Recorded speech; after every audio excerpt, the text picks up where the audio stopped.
اس video میں ہم بات کریں گے قرآن پاک کے بارے میں۔ چند ایسی باتیں آپ کے ساتھ شیئر کروں گا جو کہ آپ نے عام طور پر سنی ہوں گی، لیکن میں اس ویڈیو میں آپ کو ان کی تفصیل کے ساتھ بتاؤں گا۔ کیا آپ کو پتہ ہے کہ قرآن پاک میں 4 پہاڑوں کے نام آئے ہیں، جس میں طور، مصری، صفا اور مروہ ہیں۔ قرآن پاک میں 4 دھاتوں کے نام بھی آئے ہیں، جس میں سونا، چاندی، لوہا اور تانبا شامل ہے۔ قرآن پاک میں 6 شہروں کے نام آئے ہیں، جن میں مکہ، مدینہ، مصر، حنین، بابل اور ایکا شامل ہے۔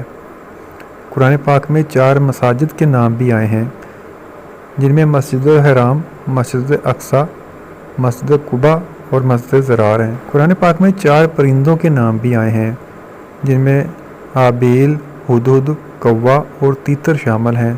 قرآن پاک میں 6 پھلوں کے نام بھی آئے ہیں، جن میں انجیر، زیتون، انار، کیلا، کھجور اور انگور شامل ہیں۔ قرآن پاک میں 3 درختوں کے نام بھی آئے ہیں، جن میں کھجور، زیتون اور بیری شامل ہیں۔ قرآن پاک میں 3 سبزیوں کے نام بھی آئے ہیں، جن میں پیاز، لہسن اور ککڑی شامل ہیں۔ قرآن پاک میں 11 حشرات ارض کے نام آئے ہیں، جن میں چیونٹی، مکھی، مچھر، کیکڑا، شہد کی مکھی، پروانہ، جوں، مینڈک، سانپ، اژدہا اور ٹڈی شامل ہیں۔ قرآن پاک میں 13 جانوروں کے نام بھی آئے ہیں، جن میں ہاتھی، اونٹ، گائیں، دمبا، بکری، بھیڑیا، گھوڑا، گدھا، بندر، خنزیر، کتا اور مچھلی شامل ہیں۔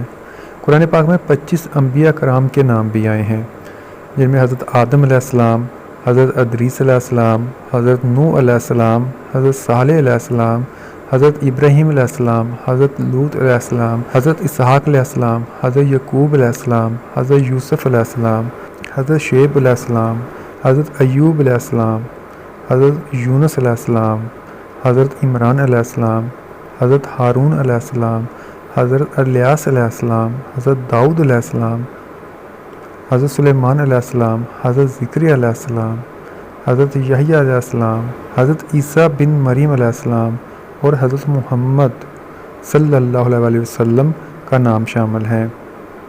ہم امید کرتے ہیں کہ آپ کو ہماری ویڈیو پسند آئی ہوگی۔